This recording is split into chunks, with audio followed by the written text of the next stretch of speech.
Picture this. You are standing at the altar on your wedding day, surrounded by everyone you love most in this world. The minister is about to pronounce you husband and wife when suddenly, police sirens pierce through the sacred moment.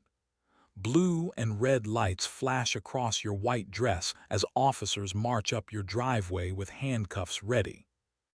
The HOA president stands behind them with a smug smile, pointing directly at you. She screams about violations and demands your immediate arrest. Your wedding guests gasp in horror. Your new spouse grabs your hand, trembling with fear and confusion. But here is what she did not know. Here is what none of them knew as they prepared to destroy the most important day of my life. I am not just another homeowner they could bully and intimidate. I am the county sheriff, and they just made the biggest mistake of their lives. My name is Sarah Martinez, and I have been the county sheriff for 8 years. I dedicated my life to protecting people, upholding justice, and making sure bullies never win. But somehow, in my own neighborhood, I became the target of the worst kind of harassment imaginable. It started 3 years ago when I bought my dream home on Maple Street. The house belonged to my grandmother, and I grew up visiting her there every summer. When she passed away, she left it to me in her will. It was perfect except for one thing: the Willowbrook Homeowners Association. The HOA president, Karen Hutchinson, made it clear from day one that she did not like me. Maybe it was because I kept my work life private. Maybe it was because I did not attend their monthly meetings or participate in their neighborhood gossip sessions. Or maybe she just sensed that I would not be easy to control. The harassment started small. Violation notices for my grass being half an inch too long. Complaints about my mailbox being the wrong shade of black. Citations for parking my personal vehicle in my own driveway because it was not a luxury car. Every week brought a new complaint, a new fine, a new threat. I tried to handle it professionally. I paid the ridiculous fines, fixed the made-up violations, and kept my mouth shut. My colleagues at the department had no idea what I was dealing with at home. I was the sheriff. I was supposed to be strong, in control, untouchable. How could I admit that a group of suburban bullies was making my life miserable? But Karen was not satisfied with simple harassment. She wanted complete submission. She wanted me to bow down to her authority and acknowledge her power over my life. When I refused to attend her mandatory neighborhood meetings, she escalated her campaign. The violations became more frequent and more ridiculous. She claimed my window shutters were not regulation white. She said my garden gnome was not approved outdoor decoration. She even tried to fine me for the color of my front door, claiming it violated some obscure covenant buried in page 47 of the HOA handbook. Then came the threats. Karen started sending certified letters demanding I appear before the HOA board for disciplinary hearings. She threatened to place liens on my property. She talked about foreclosure proceedings and legal action. She made it clear that she would not stop until she drove me out of my own home. The irony was not lost on me. Here I was, spending my days protecting citizens from criminals and bullies, while being terrorized by the very people who should have been supporting law and order in their own community. But I kept my professional life separate from my personal struggles. None of my officers knew who I was dealing with at home. As my wedding day approached, Karen's harassment reached a fever pitch. She filed complaints about my engagement party, claiming it violated noise ordinances. She tried to ban wedding preparations on my property, saying they constituted unauthorized commercial activity. She even attempted to restrict my guests' parking, claiming the street belonged to the HOA. I should have put a stop to it then. I should have used my authority to shut down her reign of terror, but I wanted to handle it the right way, through proper channels without abusing my position as sheriff. I thought I could outlast her petty tyranny through patience and professionalism. I was wrong. Karen was not going to stop. She had tasted power and she was drunk on it. My wedding day was going to be her final victory, her ultimate demonstration of control. She was going to show the entire neighborhood that nobody, not even me, was beyond her reach. What she did not know was that she was about to face the full weight of county law enforcement, and I was about to teach her that justice always finds a way. Saturday morning arrived with perfect spring weather. The sun was shining, birds were singing, and I felt like the luckiest woman alive. After 3 years of harassment and stress, I was finally going to marry my best friend, Detective Michael Rodriguez from the neighboring county. Michael and I had met at a law enforcement conference 2 years earlier. He was everything I had ever wanted in a partner. Strong, kind, dedicated to justice, and completely supportive of my career. When he proposed 6 months ago, I knew we had found something special. The wedding was planned for my backyard, the same place where my grandmother had hosted family gatherings for decades. We had strung lights between the oak trees, set up chairs on the lawn, and created a beautiful altar near the rose garden. Everything was perfect, exactly as I had dreamed it would be. My maid of honor, Detective Lisa Chen from my own department, helped me get ready in my childhood bedroom. She had no idea about the HOA harassment because I had kept it private. None of my law enforcement colleagues knew what I was dealing with at home. I wanted to keep my professional reputation separate from my personal struggles.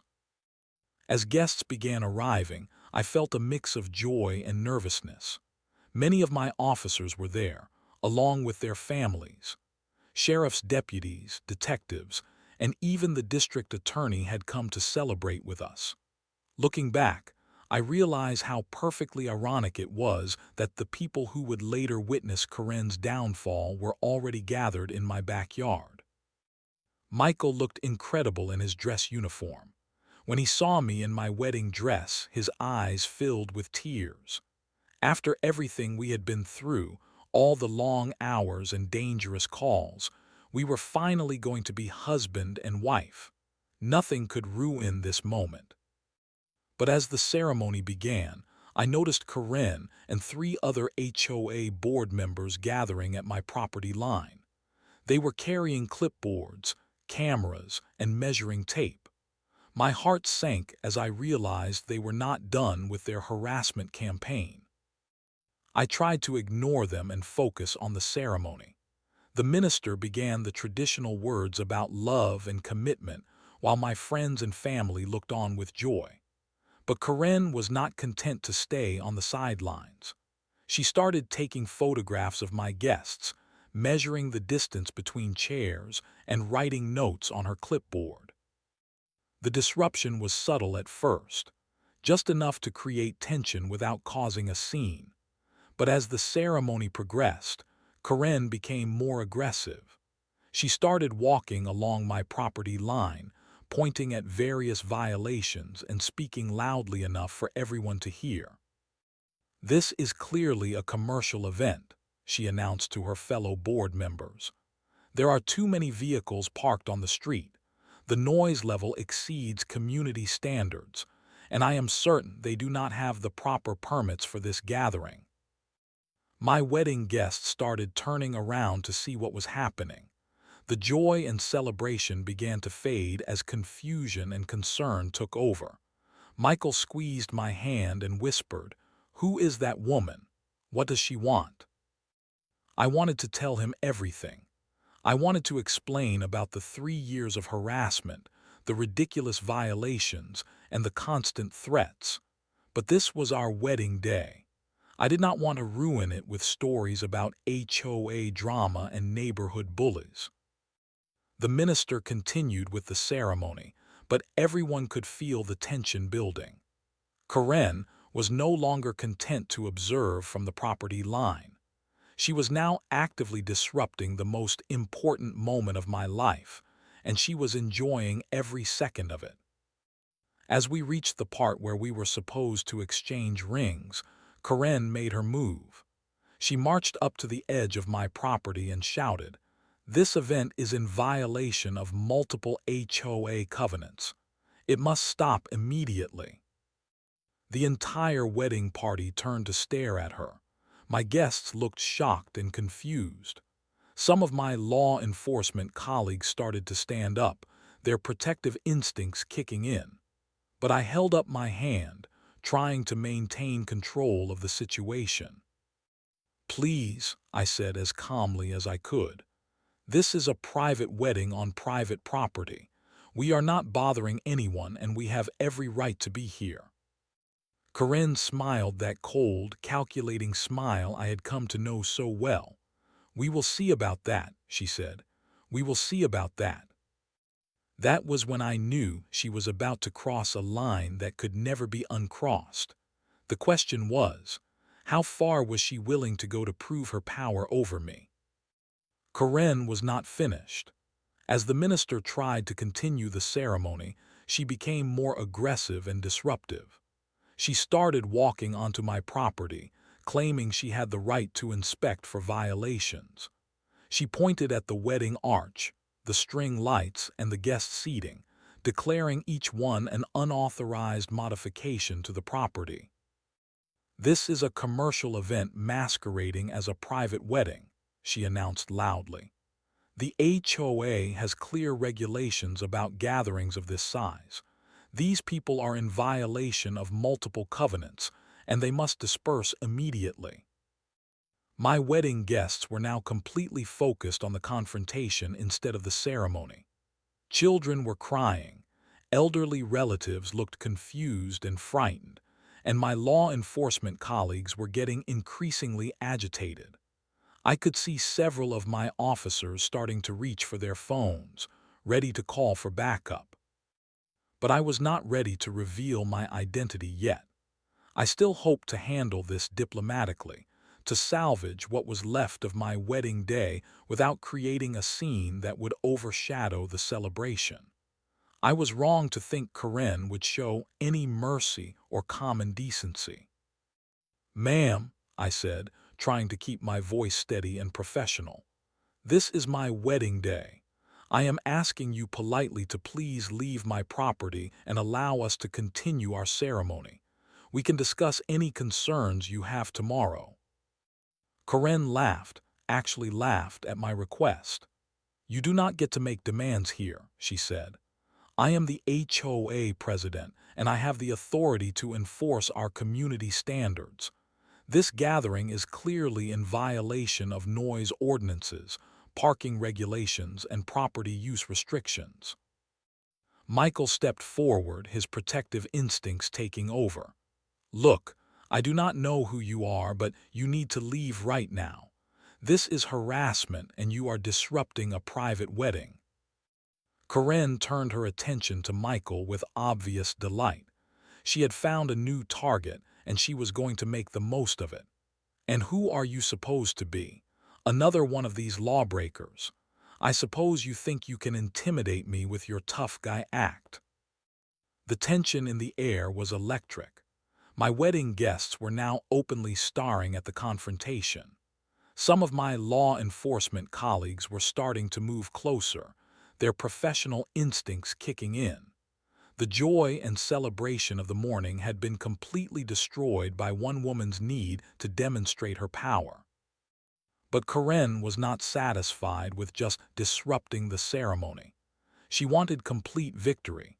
She wanted to prove that she could destroy anyone who dared to challenge her authority. She was about to make the biggest mistake of her life. "You people think you can just ignore HOA regulations whenever you want," she continued. "You think you are above the rules that everyone else has to follow. Well, I have news for you. Nobody is above the law in this community." The irony of her words hit me like a physical blow. Here I was, someone who had dedicated my entire career to upholding the law, being lectured about legal authority by a woman who had spent 3 years abusing her position to harass an innocent homeowner. "I am calling the police," Karen announced, pulling out her phone with theatrical flourish. "You people are trespassing, disturbing the peace, and violating multiple HOA covenants. When the officers arrive, you will all be arrested for your crimes." My blood ran cold. She was actually going to call the police on my wedding day.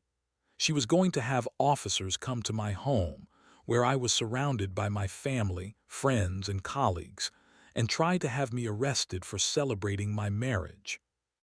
The wedding guests fell silent as Karen made her phone call. I could hear her speaking to the dispatcher, making false accusations and demanding immediate police response. She was claiming that dangerous criminals were threatening her and that she feared for her safety. As she hung up the phone, Karen turned to face me with a smile of pure satisfaction. "The police will be here in just a few minutes," she said. "Then we will see who has the real authority in this neighborhood." Michael put his arm around me, trying to offer comfort and support. "Do not worry," he whispered. "We will get through this together.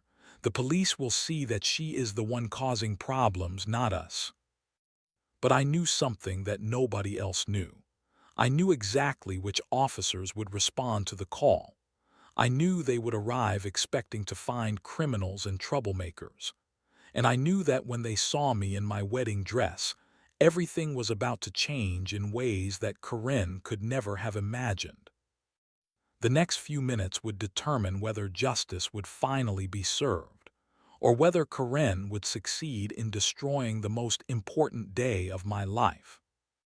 The sound of sirens filled the air just 10 minutes later. 2 patrol cars pulled up to my house with lights flashing and officers ready for action. Karen stood at my property line with her arms crossed, wearing a smile of complete satisfaction. She was certain she had won the ultimate victory. As the officers stepped out of their vehicles, I recognized them immediately. Officer Jake Thompson was a 15-year veteran of the force, someone I had worked with on countless cases. Officer Maria Santos was newer but equally professional, someone I had personally recommended for promotion just last month. Both officers looked serious and focused as they approached the scene. They had been told they were responding to a disturbance call involving criminal activity and potential violence. They expected to find troublemakers who needed to be arrested and removed from the area. Karen rushed toward them with her clipboard and camera, ready to present her case. "Officers, thank goodness you are here," she began dramatically. "These people have been violating multiple HOA regulations and threatening me when I tried to enforce our community standards." Officer Thompson looked around at the wedding setup, the guests in their formal attire, and the peaceful scene that was clearly a family celebration. His expression showed confusion as he tried to match Karen's description with what he was actually seeing. "Ma'am, can you explain exactly what laws are being broken here?" he asked professionally. "This appears to be a private wedding on private property." Karen was ready for this question. She had prepared her case carefully, knowing exactly what accusations would carry the most weight with law enforcement. "They are disturbing the peace, violating noise ordinances, and trespassing on HOA property. Plus, they have been threatening and intimidating me when I tried to perform my duties as community president." Officer Santos stepped forward to get a better view of the situation. That was when her eyes met mine, and I saw the exact moment of recognition. Her professional composure cracked slightly as she realized she was looking at her own county sheriff standing in a wedding dress. "Ma'am," Officer Santos said carefully, "can you tell me your name, please?" Before I could answer, Karen interrupted with obvious irritation. "Her name does not matter. What matters is that she is breaking the law, and I want her arrested immediately. I want all of these people removed from this property right now." Officer Thompson was now looking at me more closely, and I could see the wheels turning in his mind. After 15 years of working together, he knew my face as well as his own family members. The recognition was dawning on him, and his expression was shifting from confusion to complete shock. "Sheriff Martinez," he said quietly, almost as if he could not believe his own words. The effect was immediate and dramatic. Corinne's confident smile faltered as she processed what she had just heard. The title sheriff hung in the air like a thunderclap, changing everything in an instant. "That is correct, Officer Thompson," I said, finally stepping fully into my professional role. "I am County Sheriff Sarah Martinez, and this is my wedding day." The color drained from Corinne's face as the implications hit her. She had just called the police on the county sheriff. She had just demanded the arrest of the person who commanded the very officers standing in front of her. Officer Santos struggled to maintain her professional composure. "Ma'am," she said to Corinne, "you called to report that criminals were threatening you and breaking the law. Can you explain why you believe the county sheriff is a criminal?" Corinne's mouth opened and closed like a fish out of water.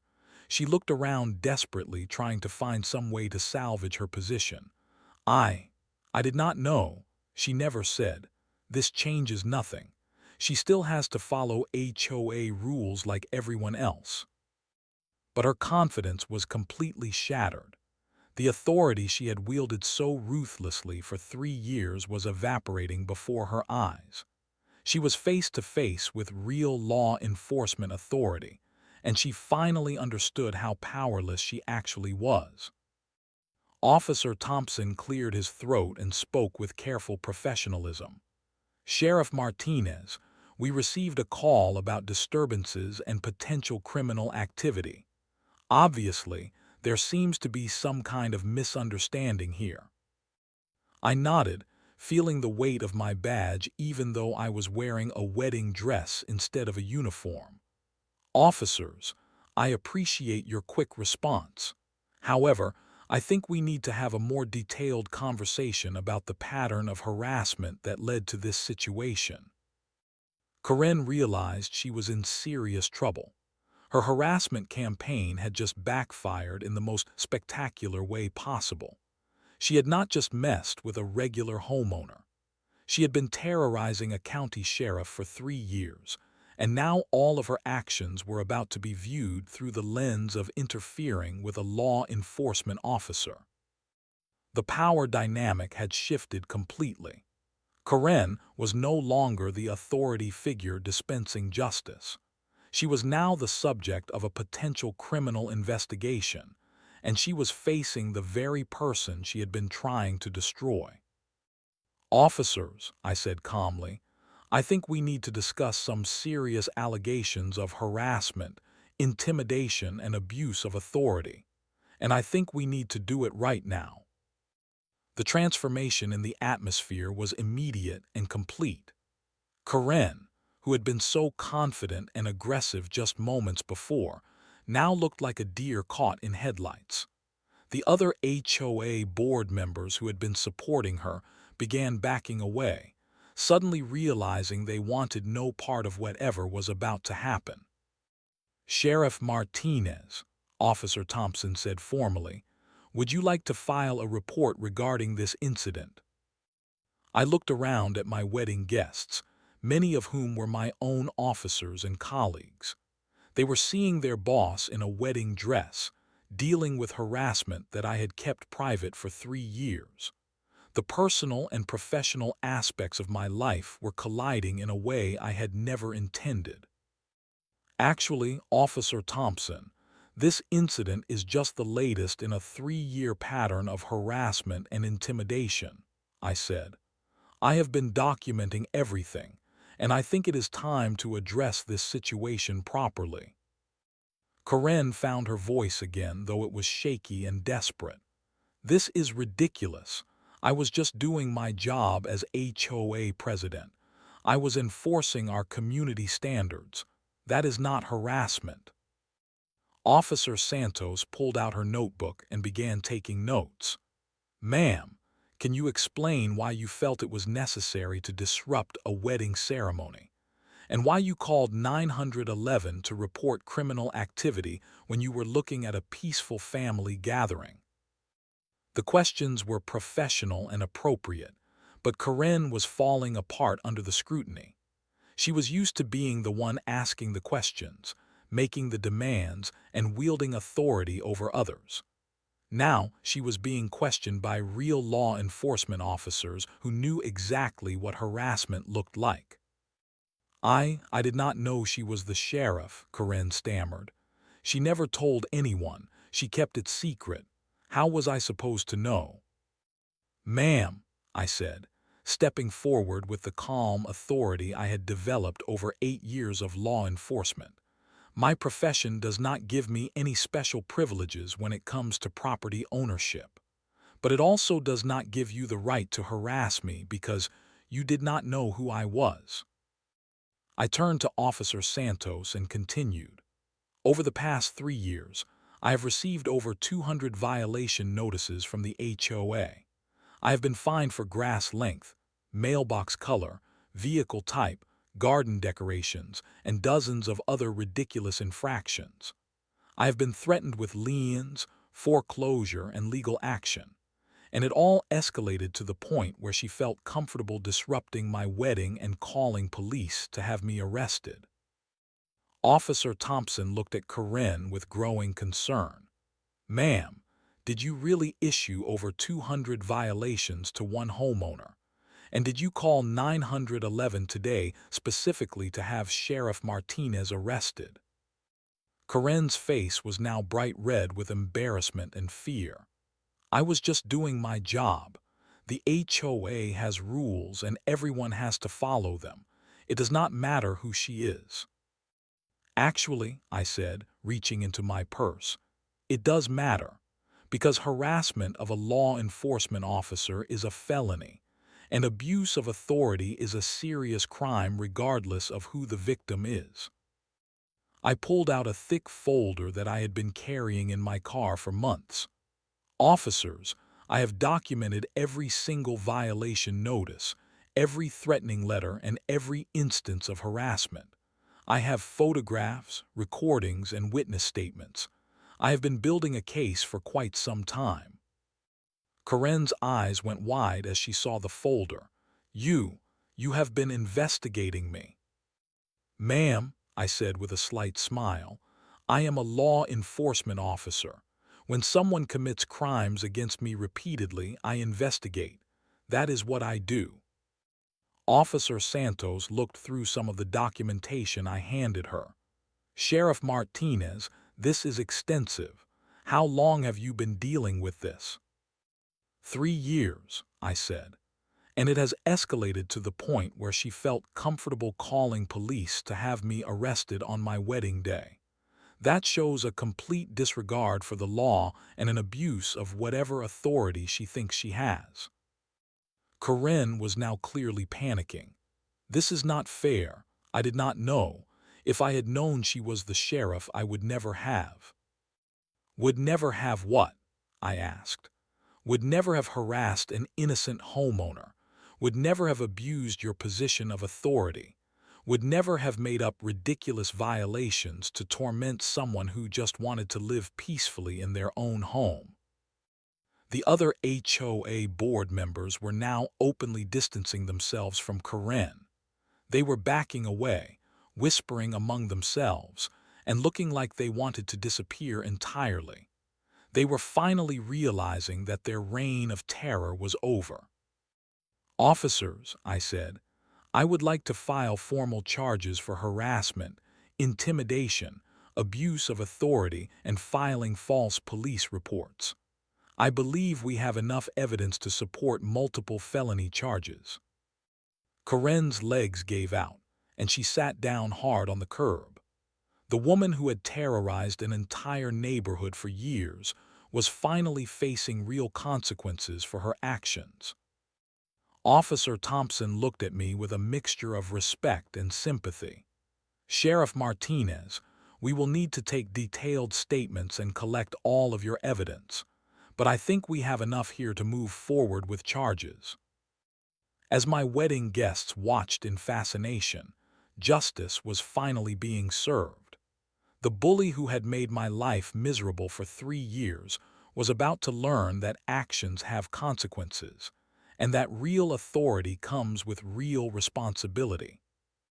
Within hours of the wedding incident, word spread throughout the neighborhood like wildfire. The story of Corinne's spectacular downfall was being told and retold, with each version adding new details about her years of harassment and abuse of power. By Monday morning, my phone was ringing constantly. Neighbors who had been suffering in silence for years were calling to share their own stories of HOA harassment.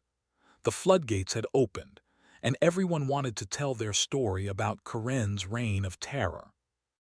Mrs. Johnson, an elderly widow who lived 2 streets over, called to tell me about the $1,000 fine she had received for planting roses in her front yard. The HOA said they were not approved flowers, she explained with tears in her voice. I had to choose between paying the fine or buying my heart medication that month. The Martinez family, who shared my last name but were not related, called to report that Corinne had tried to foreclose on their home because their teenage son's car was not a luxury vehicle. She said our family was bringing down property values, Mr. Martinez told me. We almost lost our home because of her. Story after story poured in. Corinne had fined people for children's chalk drawings on sidewalks. She had threatened families for having birthday parties in their backyards. She had even tried to ban a veteran from flying the American flag because it was not the regulation size. As the county sheriff, I realized I was not just dealing with a personal harassment case. I was uncovering a pattern of systemic abuse that had been terrorizing an entire community for years. This was bigger than my wedding day incident. This was about justice for dozens of families who had been suffering in silence. Officer Santos was assigned to lead the investigation, and she threw herself into the work with professional dedication. The evidence was overwhelming. Corinne had been operating like a dictator, using her position as HOA president to extract money from homeowners through made-up violations and threats. The financial records were particularly damning. Corinne had been collecting thousands of dollars in fines and fees, but the money was not being used for community improvements. Instead, it was being funneled into her personal accounts through various shell companies and fake invoices. Sheriff Martinez, Officer Santos reported, "We are looking at potential embezzlement charges in addition to the harassment and intimidation charges. She has been stealing from the entire neighborhood for years." The investigation expanded as more victims came forward. The district attorney's office got involved, and they were amazed by the scope of the corruption. Corinne had not just been a neighborhood bully. She had been running a criminal enterprise disguised as community management. Local news stations picked up the story, and it quickly became a sensation. The headline, "Sheriff's Wedding Disrupted by HOA President She Later Arrests," was too perfect to ignore. Reporters were calling the house constantly, wanting interviews and more details about the investigation. But the real satisfaction came from seeing the community finally stand up to their tormentor. Neighbors who had been afraid to speak out for years were now organizing meetings, sharing stories, and demanding accountability. The fear that had gripped the neighborhood for so long was being replaced by hope and determination. Corinne tried to mount a defense, hiring an expensive lawyer and claiming she was being persecuted because of her dedication to community standards. But the evidence was overwhelming, and public opinion was completely against her. The other HOA board members who had supported her harassment campaign were also facing consequences. Two of them resigned immediately and moved out of the neighborhood. The third, who had been Karen's closest ally, was also charged as an accessory to the financial crimes. The legal proceedings moved quickly. Karen was arrested on multiple felony charges including harassment, intimidation, filing false police reports, and embezzlement. The judge set her bail at $50,000, and she was ordered to have no contact with anyone in the neighborhood. But the most satisfying moment came when the HOA was forced to refund all of the illegal fines and fees they had collected over the years. Families who had been financially devastated by Karen's harassment received checks for thousands of dollars. Mrs. Johnson was able to buy her medication and still have money left over for new roses. The investigation revealed that Karen had collected over $300,000 in illegal fines and fees over her 5-year reign as HOA president. She had used the money to pay for luxury vacations, expensive cars, and home renovations, while telling the community that they needed to pay more for essential services. As the criminal case moved through the courts, I reflected on the lesson I had learned. I had tried to handle Karen's harassment privately, thinking I could outlast her through patience and professionalism. But bullies like Karen only understand one thing: consequences. If I had revealed my identity and used my authority earlier, I could have saved years of suffering for myself and my neighbors. Sometimes the right thing to do is to stand up and fight back, even if it means using every tool at your disposal. The wedding day that Karen had tried to ruin became the catalyst for justice that the entire neighborhood had been waiting for. Her attempt to humiliate me had backfired in the most spectacular way possible, and now everyone was finally free from her tyranny. 6 months after my wedding day, Karen Hutchinson was sentenced to 3 years in prison for harassment, intimidation, filing false police reports, and embezzlement. The judge was particularly harsh in his sentencing, noting that she had abused a position of trust to terrorize an entire community. "Mrs. Hutchinson," the judge said during sentencing, "you turned what should have been a service to your community into a criminal enterprise designed to enrich yourself and satisfy your need for power over others.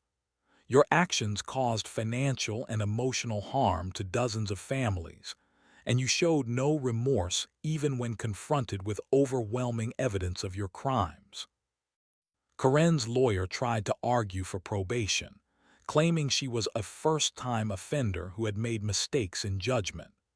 But the prosecution presented testimony from over 30 victims, including elderly residents who had been driven to financial ruin by her harassment.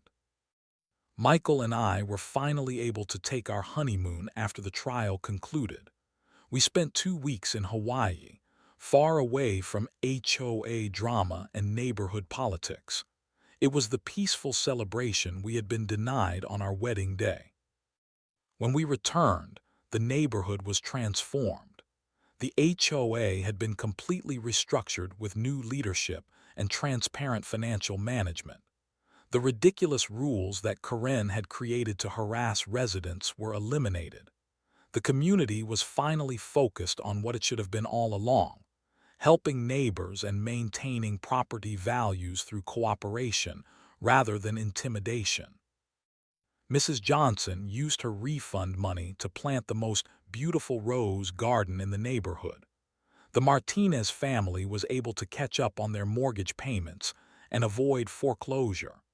Dozens of other families received justice and compensation for years of harassment. The story gained national attention, inspiring other communities to examine their own HOA practices and stand up to abusive leadership. I received letters from homeowners across the country who were dealing with similar harassment, asking for advice on how to fight back. My advice was always the same: document everything, know your rights, and never let bullies win through intimidation. Sometimes the people who seem most powerful are actually the most vulnerable to consequences when their actions are exposed to the light. The incident also changed how I approached my job as sheriff.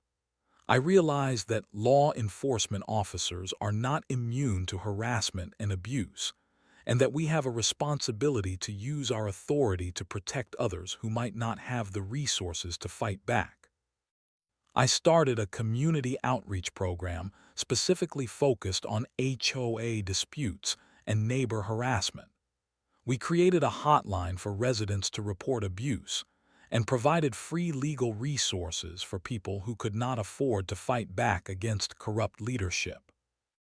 The program was a huge success, helping dozens of families resolve disputes and holding abusive HOA boards accountable for their actions.